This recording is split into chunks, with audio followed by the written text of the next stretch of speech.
بسم الله الرحمن الرحيم الحمد لله والصلاة والسلام على رسول الله صلى الله عليه وسلم وبعد.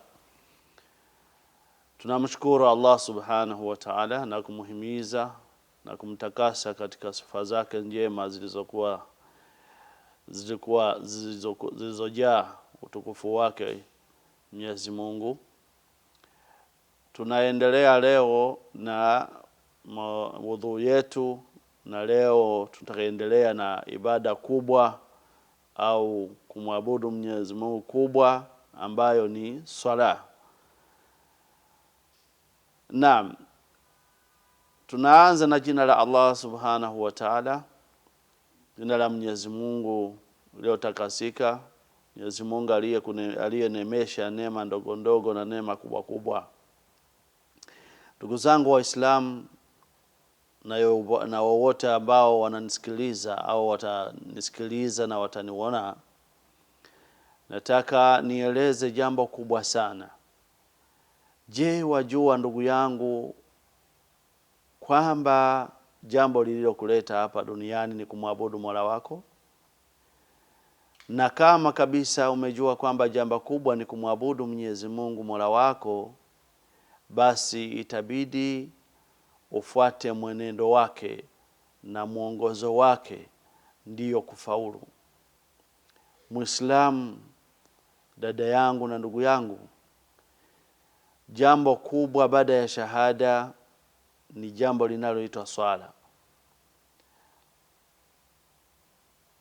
As-salatu, swala, imaduddin, ni nguzo ya Uislamu, kama alivyosema Mtume Muhammad sallallahu alaihi wasallam katika hadithi iliyo sahihi iliyopokelewa na Abdullah ibn Umar radhiyallahu anhuma. Anasema, qala Rasulullah sallallahu alaihi wasallam, Mtume Mwenyezi Mungu alisema hivi: buniya al-islamu ala khamsin, Uislamu umejengeka au umejengwa kwa nguzo tano. Shahadatu an la ilaha illa Allah wa anna Muhammadar Rasulullah. Nguzo ya kwanza kabisa ni nguzo ya kumjua Mwenyezi Mungu, kumpwekesha Mwenyezi Mungu katika mambo yote, akawa ni mmoja wa pekee ndani ya moyo wako, ndani ya vitendo vyako, ndani ya fikira zako. Akawa ni Mwenyezi Mungu yeye pekee ambaye anapaswa kuabudiwa kwa haki pasipo kumshirikisha na jambo lolote. Baada ya hapo ni iqamati sala.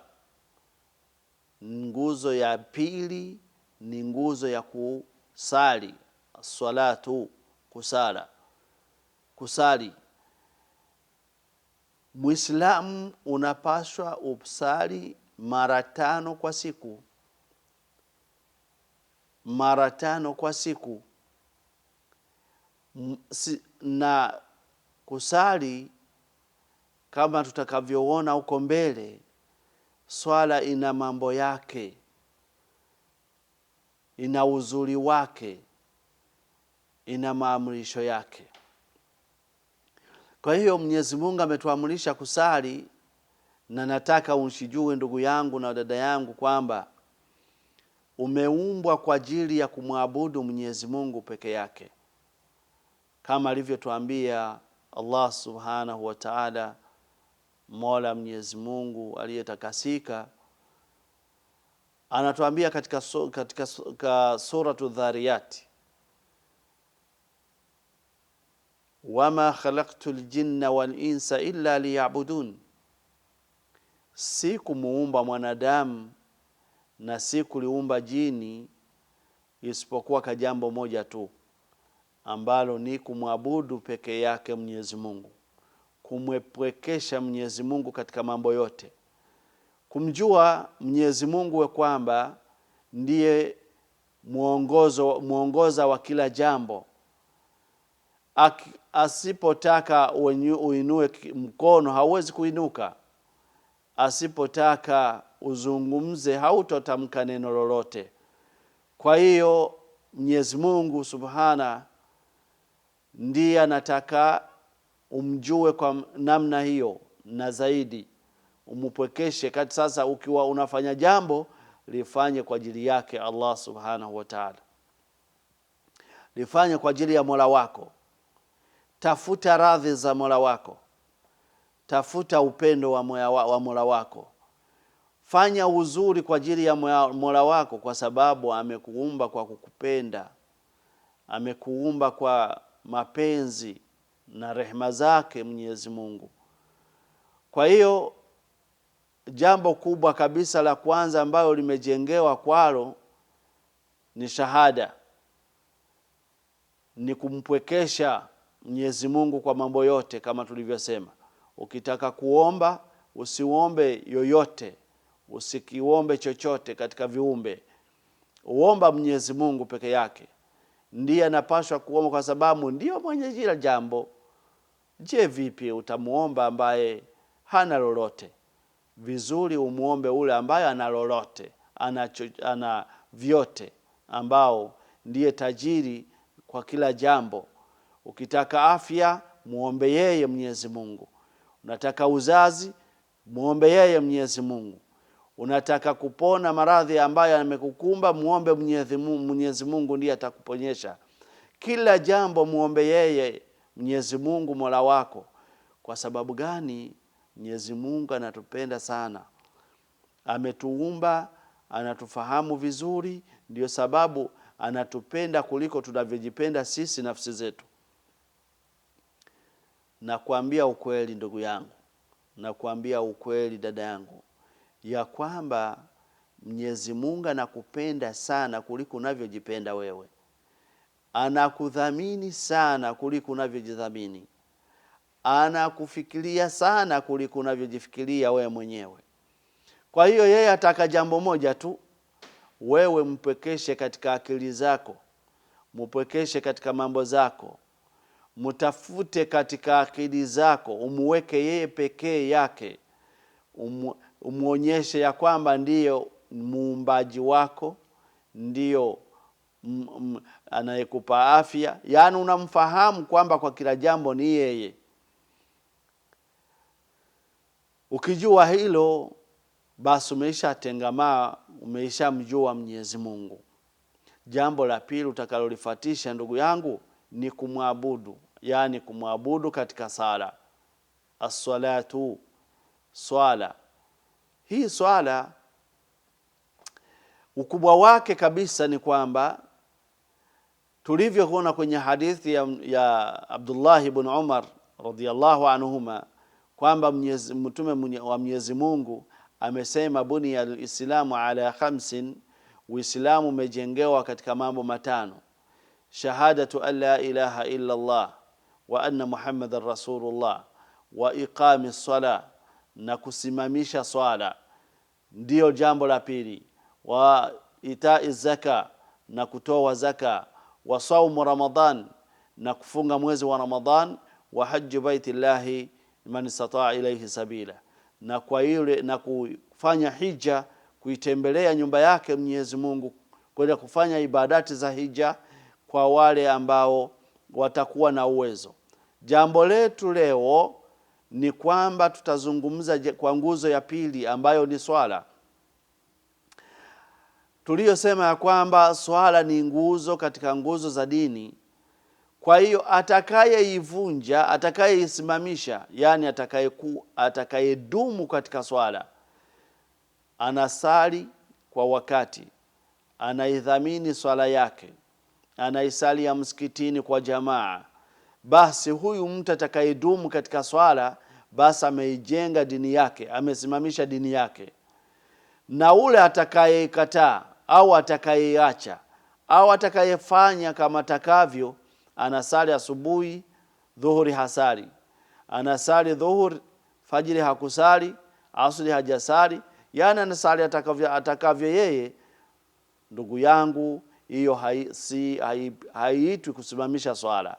Na huyu mtu sio mtu wa swala, na huyu mtu Uislamu wake utakuwa umepungua kiasi kwamba waweza ukatoka kabisa, tofauti na yule ambaye tofauti na yule ambaye atakaye acha kabisa hasali. Subhanallah, tunamuomba Mwenyezi Mungu atukinge nalo.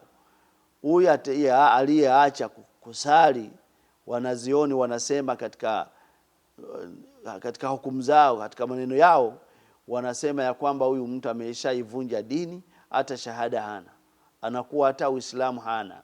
Kwa sababu gani? Ameacha nguzo ambayo ni nguzo kubwa sana, ambayo ni nguzo ameizungumzia kwake Mwenyezi Mungu, na ameizungumzia sana mtume wake Muhammad sallallahu alaihi wasallam. Kwa hiyo hii swala kuonyesha uzito wake, ndugu yangu, nataka ufikirie katika mambo haya. Kuifahamu uzito wa swala, la kwanza ni kuwa Mwenyezi Mungu amemtengeneza mtume wake, akamuahidi mtume wake,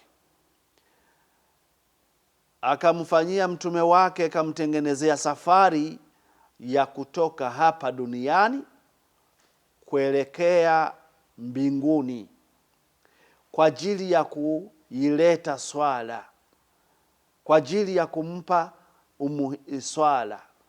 Kama tunavyojua kisa cha Isra wal Miraj. Isra wal Miraj ni safari ya kutoka Maka usiku moja tu. Mtume Muhammad sallallahu alayhi wasallam katoka Maka kaenda Baitul Maqdis. Katoka Baitul Maqdis kapandishwa mbingu mpaka mwisho, mbingu ya 7. Kisa nini? Anakwenda kuichukua swala, anakwenda kuzichukua swala, au anatengenezwa kwa jambo hili. Ni jambo kubwa sana. Mambo mengine, ibada zingine alikuwa akiteremshwa hapa duniani, analeta Jibril alayhi salatu wassalam. Jibril ndiye alikuwa akimletea mambo mengine ya Uislamu. Lakini swala, kutokana na umuhimu wake, Mwenyezi Mungu ametengeneza safari kabisa, amtengenezea walima maalum kwa ajili ya swala. Akamuondoa mtume wake hapa duniani, akampandisha mbingu 7, anakwenda kuzichukua swala.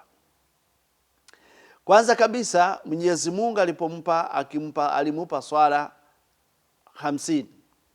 Zilikuwa ni swala 50 kwa namba.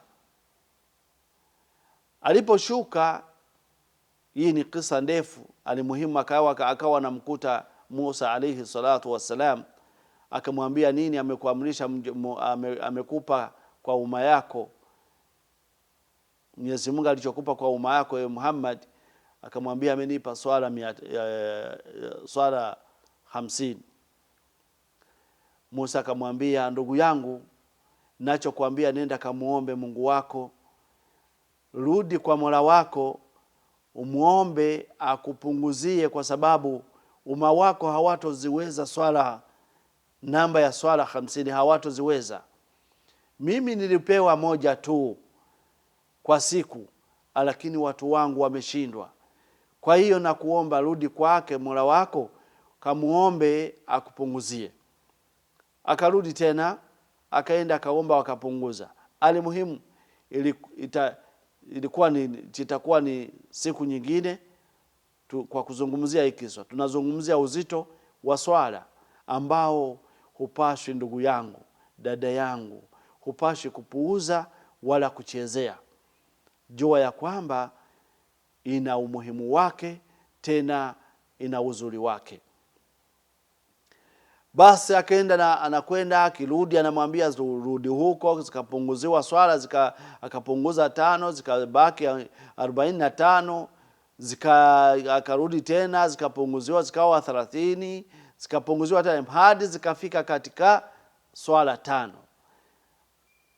Tena aliporudi katika mara ya mwisho, anamwambia rudi tena, 5 ni nyingi. Basi akamwambia, nimepata haya, nimeshikwa na haya. Katika adabu za mwanadamu, lazima Muislamu au mwanadamu ambayo ana akili timamu anamjua Mola wake, lazima awe na umbile la kuwa na haya ndani yake. Akasema kwa kweli nimepatwa na haya, nimerudi sana katika mbele ya Mola wangu. Nataka hii ndio sababu Mwenyezi Mungu aliporudi akamwambia, ewe Muhammad, nimekupunguzia, nimekupa swala ni tano kwa namba, lakini zimebaki pale pale katika thawabu. Allahu akbar. Hebu tizama, unasali sala moja, Mwenyezi Mungu anakupa thawabu za kulingana na swala 10. Uzuri ulikoje ndugu yangu? Uzuri unapaswa mimi na wewe tuwe tunaukimbilia sana. Ukisali swala moja, Mwenyezi Mungu hukuandikia kwamba umesali swala 10, unapata thawabu za swala 10. Huo ni upendo na uzuri wa Uislamu. Kwa hiyo akamwambia swala ni 5 kwa namba, lakini ni 50 katika thawabu. Unakuwa unapata thawabu 50. Sasa swala, ndugu yangu, dada yangu, swala ni jambo zito sana, ni jambo kubwa sana katika dini ya Uislamu, ya kwamba ndiyo nguzo ya pili katika nguzo za Uislamu. Na ndiyo nguzo, nataka hili jambo ulifahamu. Fahamu vizuri swala hili, kwamba ibada zingine Mwenyezi Mungu ameziwekea uwezo, akakwambia ukiwa na uwezo fanya, ukisipokuwa na uwezo fanya hivi. Sasa ikawaje? Lakini katika swala hauna uwezo pale, vyovyote vile ulivyo lazima usali, vyovyote vile ulivyo. Unaumwa, sali kama ulivyo. Wakati wa swala ukifika, kasali. Kwa sababu gani? Mwenyezi Mungu anatuambia katika Qur'an, inna salata kanat ala almu'minina kitaba mawquta. Nimeijenga swala, nimeiamrisha swala katika mwanadamu, juu ya mwanadamu, ili aifanye, na nikaiwekea wakati wake. Sitaki upunguze wakati, sitaki uongeze wakati. Kwa hiyo hii ni jambo ambalo wakati ukifika wa kusali, ndugu yangu, dada yangu, fanya iwezekanavyo, acha ulivyomo, nenda kasali. Wa barakallahu fikum wa jazakumullahu khair. Wassalamu alaikum wa rahmatullahi wa barakatuh.